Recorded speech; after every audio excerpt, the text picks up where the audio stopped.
to para to sa mga kalalakihan dyan ha. Advice lang.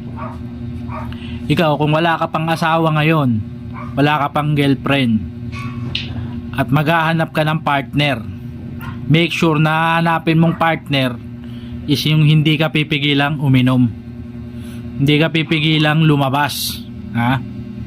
Pero kung huli na ang lahat at taken ka na, may asawa ka na, at pinipigilan kang uminom, pinipigilan kang lumabas, eh parehas tayo. Wala tayong magagawa dyan. Sahin ka na, anong oras na? Ano ba yan? Sinagaw, daming sinasabi dyan. Sahin ka na doon. Hindi ka dyan.